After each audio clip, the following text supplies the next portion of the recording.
Coach, how'd you feel when you woke up this morning? Does it feel any different than any other week, any other day? Yeah, it does. You know, after you go through camp, it's kind of every day's kind of the same through camp, and the zone of proximity is closing in on us for sure. And we've had a really good camp, but players have today off to get refreshed a little bit, but getting closer and closer. So yeah, I think the players are really excited to play against somebody else besides ourselves, and so I'm sure there'll be a certain level of excitement tomorrow when they show up. Do you notice a difference starting out this season compared to the last two because of what your program's accomplished, because of the connection to the community, the buzz, the momentum that the community feels? No, you know, we're kind of in a bubble here. You know, it's just we're just in this building. We go out to practice, we come back in, and we don't really get out, you know, very much. But it's been business as usual. You know, the same things, our standards, our expectations, how we try to work every day. You know, there's really no change in that. And you spent so much time building, putting together, training this team. Now you get a week where you get to start focusing on that opponent. What's the biggest thing to consider when taking on USC? What's the biggest thing that jumps off the film or that you think is a priority for dealing with them? Well, they're very, very talented. There's no question about it. You know, they're USC and a lot of ability. You know, it's all the first game things that you have to make sure that you focus on. When you don't get a chance to go live every day because you just can't because your players end up getting hurt. It's all the little things: ball security, decision making, obviously being on the road, handling crowd noise, and you know, all those things. But you try to touch on every single thing you possibly can, take care of every detail. But you just know in the first game, you know, it's brand new. They're going to have new wrinkles, obviously. You know, new offensive coordinator. You know, so first game, you don't know necessarily who you're going to see, what their depth chart looks like, or anything like that. So you have to be prepared for everything. Questions from Coach in the back? Okay. Coach, first start for a new quarterback, Jorge Reyna, going back to L.A. Talk about not only is it his first college start, he's in his hometown, and he's taking on USC at the Coliseum. What's that like as a quarterback? Well, it's going to be really important for him just to understand to do his job and, you know, not try to do too much. Let everybody else around him do their job as well. Trust his teammates, manage the game properly, make good decisions, and you know, he's been here a while now, and going to be a great test for him against a great defense who flies around. And but like I said, it's really, you just got to manage the game and do his part, and not get too amped up about it. Just, you know, play within himself, and because never does a game go perfectly. You know, you have to handle adversity through a game, and you know, that's what he's going to have to do when it comes up. Others? Coach, what are the little things that you're expecting from Jorge, leadership qualities that we don't necessarily see on the field? Well, it's things we see every day in practice. You know, just how he handles the huddle, manages the clock, manages the communication, understanding field zones, situations, down and distance, staying positive, just staying within himself. You know, it's a big test. There's no question about it. You know, but he's worked really, really hard to be in this position. He's had a really good camp. You know, so I'm excited for him, and you know, we have a lot of trust in him, and so I think he'll be just fine. But the quarterback position, there's a lot of things that go on, you know, and what he's responsible for. But he's worked hard to prepare, and Coach Langsdorff done a nice job with him, and so he just got to do his part. Jorge was named one of the 4 captains this season, and I know it's an award that's voted on by his teammates. Did they get it right with all 4 of those guys, in your opinion? Yes, they did. Yeah. Juju and Michael Walker on defense, and Jorge and Natani Muti on offense. And, you know, we always let the team vote on it, and typically we only pick 2, but since it was so close this year between 2 guys on offense and defense. We chose 4, and that's a good sign that a lot of people are getting votes. I think there's, you ask about Jorge. There's no question that, when you get voted a captain, means your team has their respect, and so I think that's true with all 4 of those guys.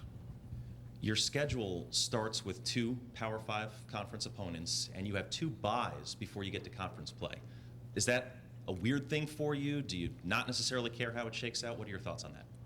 No, I don't really worry about it. I mean, I think, I'll let you know after it happens how weird it is.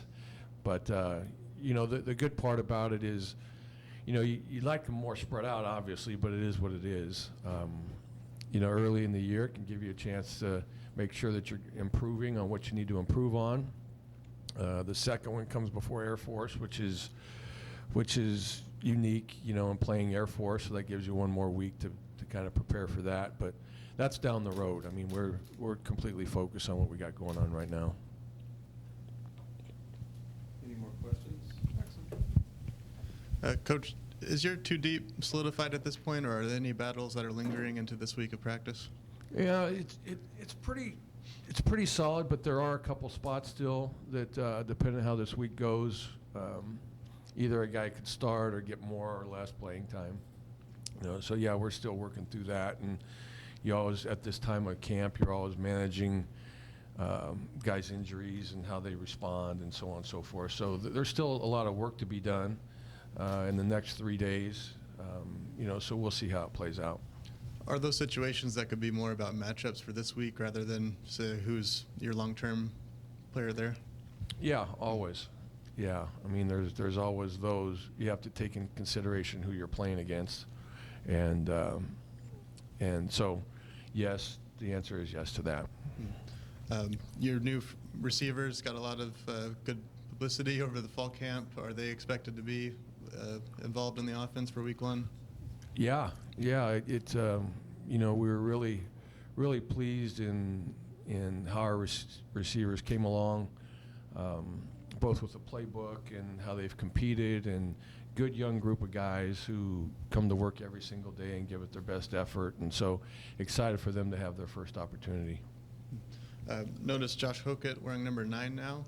Could you discuss what went into that decision? It's a big number for Fresno State. Well, he asked to wear number 9, and so as anytime someone wants to wear a number that's retired, they need to speak with the person. So he was able to speak with Kevin Sweeney. I think Kevin Sweeney has a lot of respect for Josh Hokett. At least that's what he told me. And you want to earn the right to wear those numbers, which Allison was 9 before, and I think he earned the right to wear that number, and Hokett's done the same. And so Kevin Sweeney was good with letting him wear it, and so that's why he's wearing it.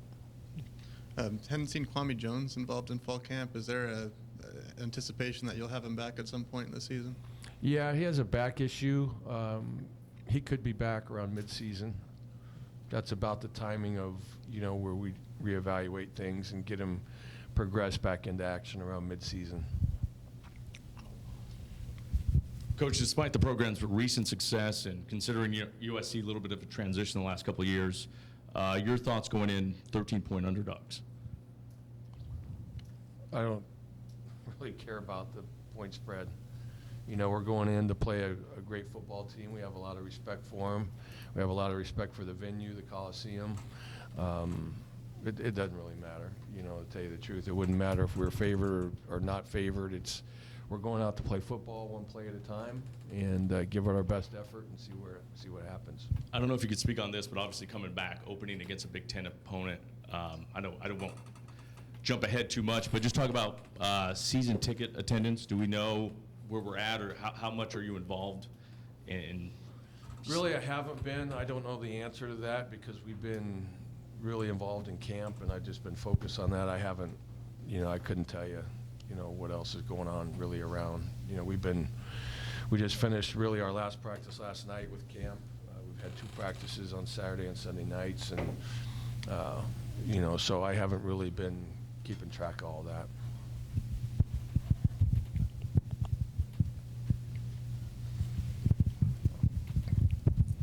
You lost a lot of guys off of last year's team, so it pretty much is a new team this year.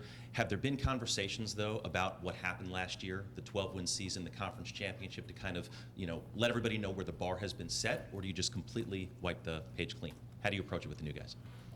No, I think everybody realizes, that it was a good year last year, but this is a whole new year, a whole new team, and like I said in the beginning, our expectations and our standards need to stay high, and but it's the work that you put in, the attention to detail that you put into it, to have a chance to even win one game, and and that's what, we take one play at a time, one game at a time, and go from there. But we don't spend a lot of time talking about the past.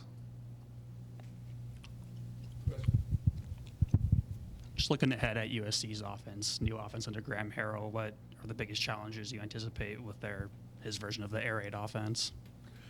Well, as in any air raid offense, the thought is really speed and space, and getting the ball to your playmakers out in space, and getting rid of the ball quickly. And then the challenges that presents is tackling in space, and running to the football and make sure it's not a one-on-one out in the field. So it's going to be really imperative that we run to the football and we can get guys around it, because it's an explosive offense. There's no doubt about it. Tempo obviously is another thing.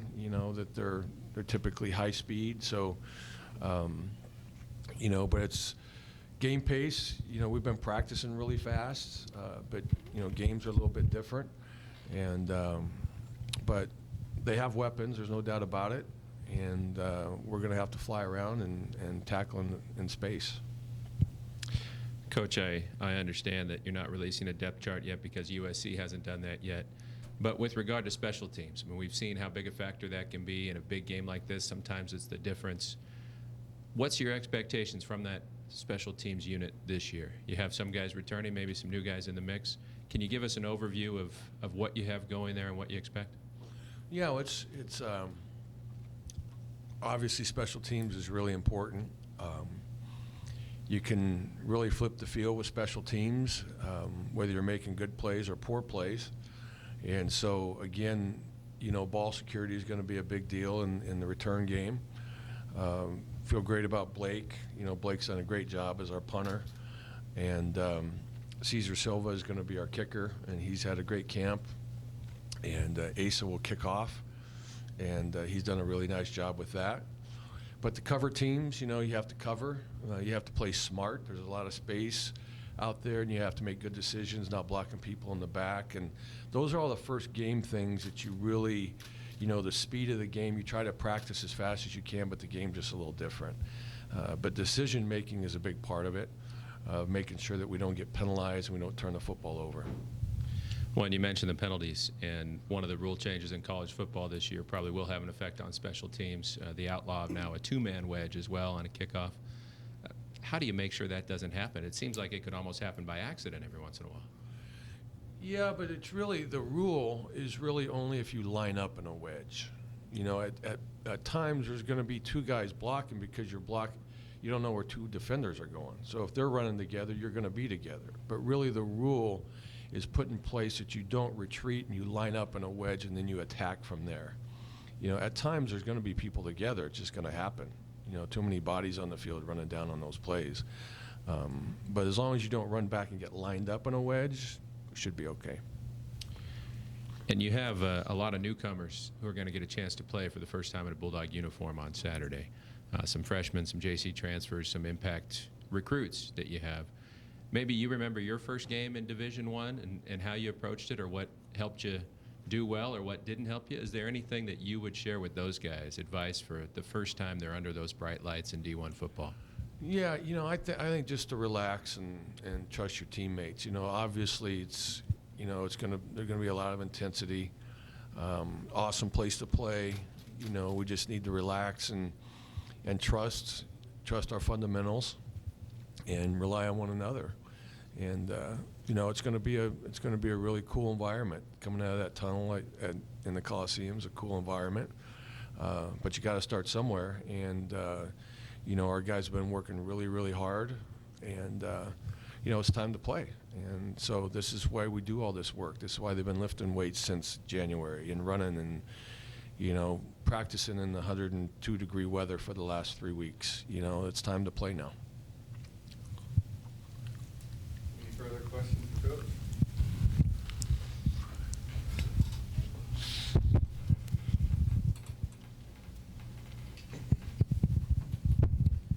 I just want to ask you one question about Keyshawn. He had a great third preseason game for the Cardinals, a guy who obviously got drafted, meant a lot to this program, all-time leader in receptions and receiving yards. How do you think he's going to do as a pro, and how much is everybody in this building rooting for him? Well, we're all rooting for him, obviously. He was a big part of what we were doing here. We take a lot of pride in Keyshawn and his accomplishments. And, again, I haven't been able to see many I haven't seen him play yet, but everything I hear, he's doing a great job and gonna be really instrumental in their offense. So we're really happy for him, and he deserves it.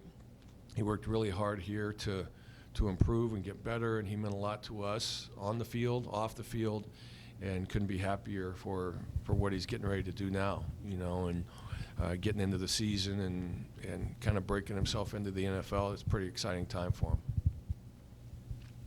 All right, well, thank you, Coach. All right, thank you. Thank you.